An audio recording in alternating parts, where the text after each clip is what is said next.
ഇവൻ കൈവശം വെച്ചിരുന്ന ബാഗാണിത്. എന്ത് വില കൊടുത്തും കൃഷ്ണപ്രസാദിനെ രക്ഷപ്പെടുത്തുക, അത് മാത്രമായിരുന്നു അവന്റെ ലക്ഷ്യം. എന്നിട്ട് പ്രീതുവിനെ സ്വന്തമാക്കുക. പറയടാ, എന്നെ തോൽപ്പിക്കാൻ വേണ്ടി നീയല്ലേ ചെയ്തത്?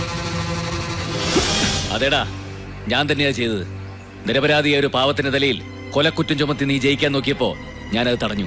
അത് ചതിയെങ്കിൽ ചതി. കൃഷ്ണപ്രസാദിനെ ഞാൻ രക്ഷിച്ചു. ഇനി നിനക്കെന്നല്ല ഒരാൾക്കും ഒരു കാലത്ത് അവനൊന്നും ചെയ്യാനാവില്ല. സാർ, ഞാൻ മാത്രമല്ല സാർ തെളിവിൽ കൃത്രിമം ഉണ്ടാക്കിയത്. കൃഷ്ണപ്രസാദിനെതിരെ കിഷോർ ഉണ്ടാക്കിയ ഓരോ തെളിവുകളും കൃത്രിമ തെളിവുകളായിരുന്നു. അവനെ പ്രതിയാക്കാൻ മറ്റാരോ വെച്ച കണി തിരിച്ചറിയാൻ ഇവന് കഴിഞ്ഞില്ല. കൃത്രിമ തെളിവിന്റെ അടിസ്ഥാനത്തിൽ നീ അവനെ ശിക്ഷിക്കാൻ ഒരുങ്ങിയപ്പോ അവനെ രക്ഷിക്കാൻ എനിക്കും കൃത്രിമ തെളിവുകൾ ഉണ്ടാക്കേണ്ടി വന്നു. അങ്ങനെ ഒരു കുറ്റവാളി ഉണ്ടായിരുന്നെങ്കിൽ നീ അയാളെ കണ്ടെത്തണമായിരുന്നു. എന്താ ഇവന് കേസ് ഫയൽ ക്ലോസ് ചെയ്യേണ്ടി വന്നത്? ഇവൻ സംശയിച്ച ആള് കുറ്റവാളി ആയിരുന്നില്ല. ഒടുവിൽ ഇവന് തന്നെ അന്വേഷണം അവസാനിപ്പിച്ച് ഫയൽ ക്ലോസ് ചെയ്യേണ്ടി വന്നു. സർ, ഡിപ്പാർട്ട്മെന്റിന്റെ ചരിത്രത്തിൽ ഏറ്റവും നാണംകെട്ട ചതിയാണ് അവൻ ചെയ്തത്. ഇല്ലാത്തൊരു കുറ്റവാളിയുടെ പേരും പറഞ്ഞ് യഥാർത്ഥ കൊലയാളിയെ അവൻ രക്ഷപ്പെടുത്തി. മിസ്റ്റർ വിവേക്, നിങ്ങൾക്ക് എന്തെങ്കിലും പറയാനുണ്ടോ? ഇല്ല sir. Do you want to enter a plea? No sir. Then you are dismissed from the service and you are under arrest.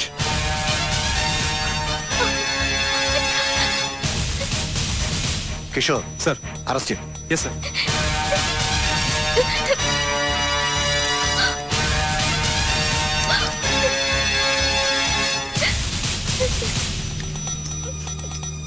Come on.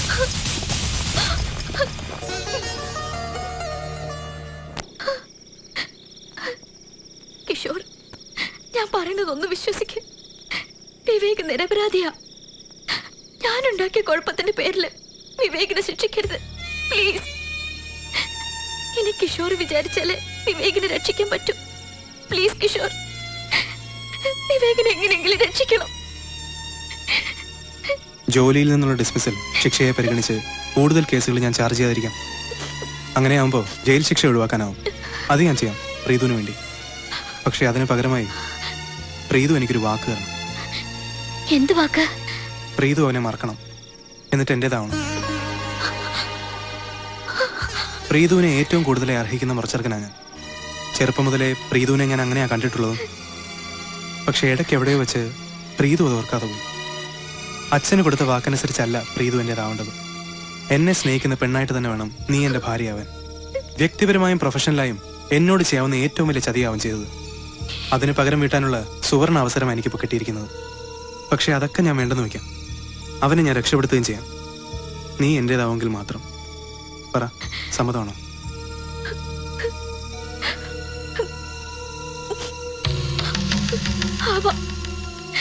പക്ഷെ ഇനി ഒരു നിമിഷം പോലും വിവേക് ജയിലിൽ കിടക്കാൻ പാടില്ല. Okay, all right.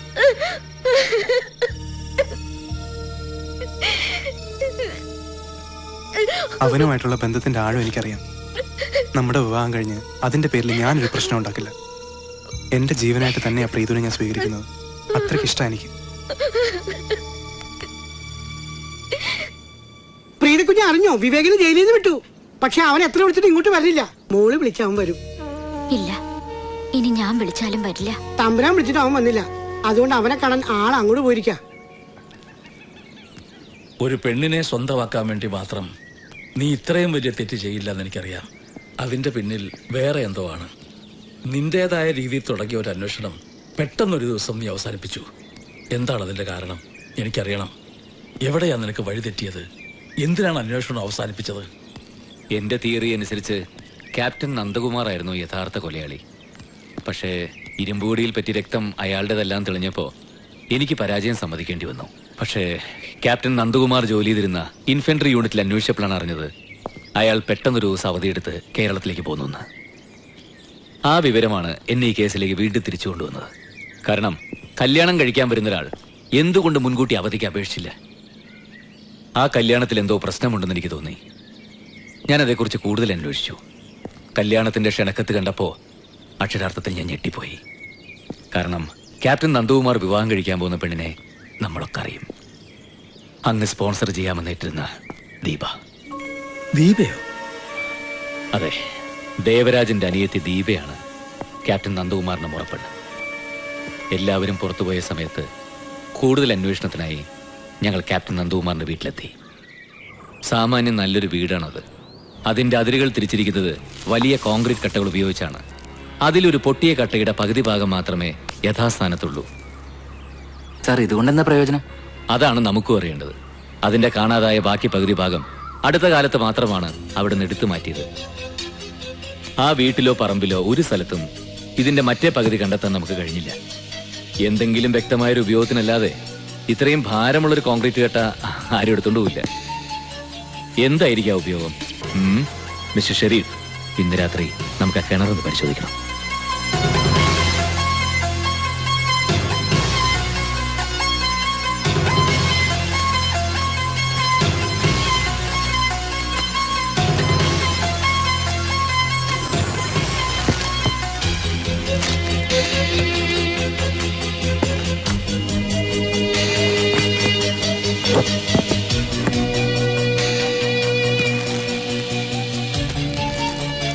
ഇതിന്റെ നമ്പർ കണ്ടോ?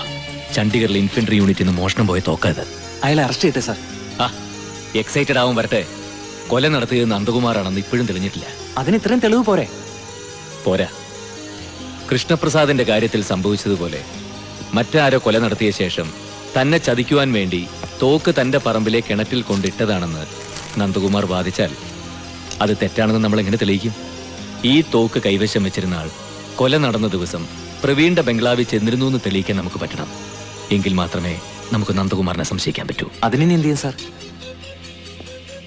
അതിന് നമുക്ക് ഒരു തെളിവ് കൂടെ ബാക്കിയുണ്ട്.